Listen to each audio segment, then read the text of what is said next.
안녕하십니까, 힌터입니다. 항상 2001 아울렛에서 장을 보다가 이날은 식물도 살까 해서 하나로 클럽마트를 찾았습니다. 층이 한 개밖에 없는 대신 엄청 넓었습니다. 입구 바로 옆에는 이렇게 화훼 농가 직거래 장터가 있었습니다. 안쪽에는 꽃을 비롯한 식물들이 정말 많았습니다. 이렇게 작은 나무 종류들도 많았습니다. 저희 집에는 비슷한 종류로 저희 어머님께서 집들이 선물로 주신 고무나무가 있습니다. 그동안 살면서 한 번도 보지 못했던 신기한 식물들이 많았습니다.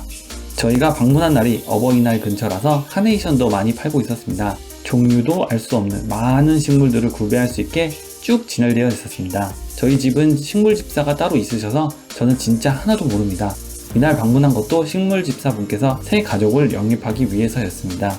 꽃이 여기 다 있어서 따로 꽃 구경을 갈 필요가 없겠네요. 꽃에 약간 들어있는 그라데이션이 정말 아름다운 수국도 있었습니다. 저는 왠지 모르게 수국에 참 마음이 가더라고요. 3월 4일부터 시작된 직거래 장터가 거의 끝날 시즌이라 저희가 찾는 식물이 없어 장만 보고 돌아왔습니다. 장 본 것으로 바로 만든 감바스 아라히오입니다. 보글보글 끓는 소리가 정겹습니다. 고급 이탈리안 레스토랑에서 파는 메뉴처럼 고급스럽습니다. 치즈를 좋아하는 저희는 치즈도 아낌없이 뿌려줍니다. 흙 뿌려진 치즈가 타코야키에 있는 가다랑 머프처럼 움직이는 느낌을 줍니다. 생크림과 꿀, 시나몬 가루까지 잔뜩 식빵에 얹어서 먹기도 합니다. 식빵은 워낙 베이스로 훌륭해서 각종 잼, 꿀, 버터, 생크림 등 정말 다양한 것들과 잘 어울립니다. 저도 그런 사람이 되어야 하는데 하고 반성해봅니다. 주말 농장에 심을 만한 다른 모종을 찾을까 해서 모란 종합 사료를 찾았습니다. 정말 옆에 있는 주차장까지 채울 만큼 모종이 가득했습니다. 너무 종류가 많아서 뇌정지가 살짝 왔습니다. 일단 쓰임새가 다양한 당근을 골라봤습니다. 충분히 많이 구매한 후 떠나려고 하자 고양이가 저희 시선을 사로잡았습니다. 역시 고양이는 귀엽고 도도한 게 매력이죠. 잘가. 이렇게나 다양한 모종들을 샀습니다. 심는 것도 한 세월일 텐데 걱정입니다.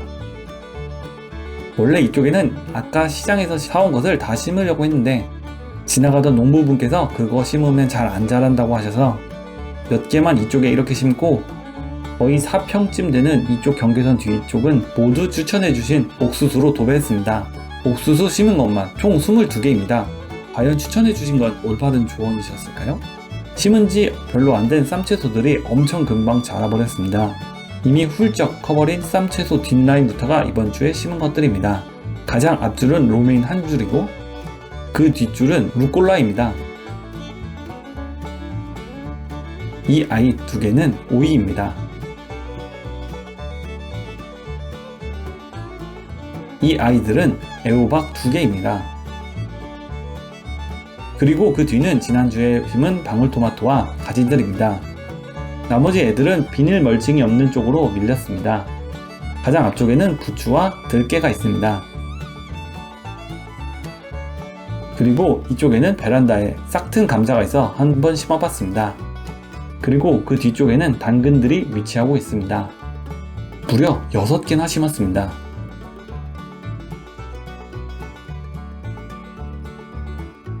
파도 이렇게 윗부분만 먹고 아래의 하얀 부분은 다시 심으면 자란다고 해서 4개를 한번 심어봤습니다.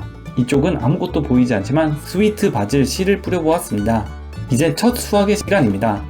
딱 2주 됐는데 이제 바닥이 보이지 않을 정도로 많이 자랐습니다. 간격을 조금 더 넓게 심었어야 했나 후회하고 있는 중입니다. 딱 봐도 2인 가정에서 해결하기에는 양이 많을 것으로 예상됩니다. 그리고 실제 먹어봤는데 생각보다 맛없는 쌈채소가 많더라고요. 쌈을 싸먹을 때 왜 적상추, 청상추 정도만 먹는지 이제 이해했습니다.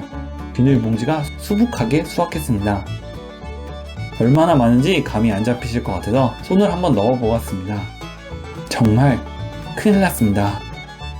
헛웃음밖에 안 나오는 양입니다. 냉장고에 보관을 해야 해서 종류별로 한번 배분해 보았습니다. 이날은 샐러드 박스에 방문했습니다. 살이 찌지 않아서 먹어도 부담이 없는 샐러드를 파는 집입니다. 물론 코끼리도 채소만 먹고도 그 체중을 유지한다고 하긴 하던데, 제가 시킨 메뉴는 구운 버섯 샐러드입니다. 소스는 부담 없이 골고루 뿌려줍니다.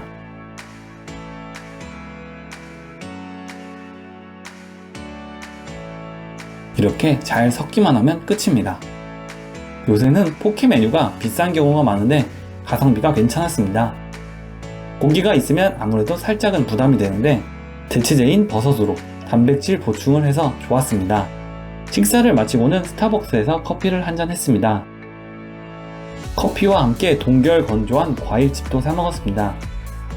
모양을 그대로 유지한 게 신기했습니다. 딱 수분만 이렇게 빼서 이런 형태가 유지가 되는 건지 아니면 따로 만든 건지 궁금하긴 했습니다. 이건 저희 집에 있는 커피 머신입니다. 정확하게 모델명은 기억이 나지 않지만 가장 비슷하게 생긴 모델을 가져왔습니다.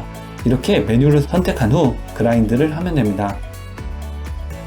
그러면 아주 요란한 소리를 내며 원두가 곱게 갈려서 나옵니다. 기다리다 보면 저희가 원하는 시간만큼 동작해서 세팅된 굵기로 나옵니다. 갈려진 원두를 손을 이용해서 중앙으로 잘 모아준 후 템퍼를 이용해서 꾹꾹 눌러줍니다. 이런 과정을 반복합니다. 충분히 작업이 완료되었다고 생각하면 이제 커피를 추출할 차례입니다. 커피를 내릴 컵을 위치시킵니다. 추출 버튼을 누르면 알아서 커피 머신이 커피를 내리기 시작합니다. 저희가 아메리카노 메뉴를 선택했기 때문에 따뜻한 물이 먼저 나옵니다. 이렇게 따뜻한 물이 어느 정도 차게 되면 이제 커피를 내리기 시작합니다.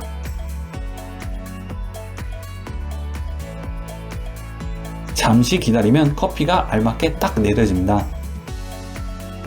이제 커피 한 잔에 여유를 즐기면 됩니다.